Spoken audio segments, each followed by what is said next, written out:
Kumusta mga paps, mga mams, mga ka-raider natin dyan? Shoutout pala sa inyo lahat. So, pasensya na po pala kasi medyo matagal tayo nakapag-upload ng video. Thanks po pala sa mga sumusubaybay pa rin sa channel natin. Tsaka sa mga hindi pa po nakaka-subscribe, mag-subscribe na po kayo.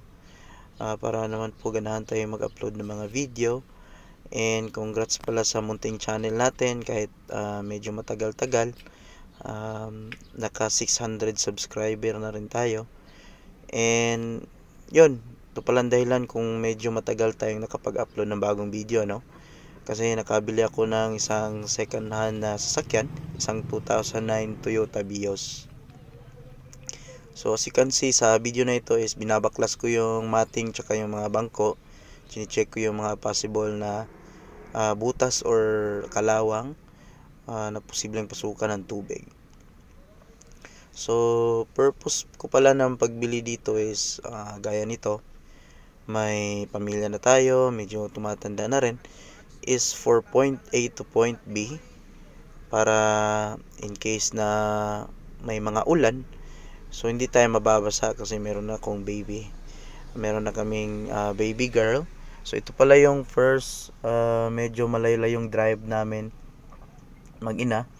So ito pala ang lugar na pala to ay sa Buda or Bukidnon, Davao Road. So sa Marilog District, which is tinatawag namin dito na Little Baguio kasi malamig dito lalo na kapag maulan. So yan, naisipan namin i-try dito kasi paakyat yung mga daan, mountainous drive kasi ito dito. So yun nga, yung baby namin kasama namin. Ito talaga main purpose ng sasakyan na to kasi unang-una afford namin, ayaw namin umutang kasi kakapagod na mag-utang. So comment pala kayo kung gusto nyo ng mga videos, next video na about tips on how to select or choose, especially pag tinitingnan nyo yung isang sasakyan na plano nyo bilhin, ano yung mga importanteng dapat i-check at kailan dapat i-check. So ito medyo may kalakihan ng mileage ng sasakyan na to. Toyota Vios na Gen 2. Tawag nila dito is Batman. Ayan. At ang kagandahan lang dito sa Batman or sa Vios na Gen 2 kasi na-recognize ito ng mga mekaniko sa US. Though nirelease siya sa US as Toyota Yaris Sedan. Yung 4 doors, isa ito sa mga sinabi nila na isa ito sa may mga pinakamatibay na engine na ginawa ng Toyota, kasi kahit minimum PMS lang, hindi masyadong naalagaan ng mga may-ari, nagsusurvive pa rin. Tsaka based on their experience rin, no, sa mga pag-aayos. And dito naman sa atin sa Pinas, alam naman natin na yung Vios isa ito sa mga pinakamatibay subok. Tawag nga dito is the Mighty Vios.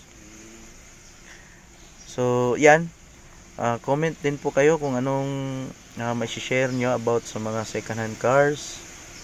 So yung motor natin buhay pa naman, andyan pa, hindi natin ibebenta yun as much as possible kasi hindi natin alam kung kailan tayo mare-rescue or need ng rescue.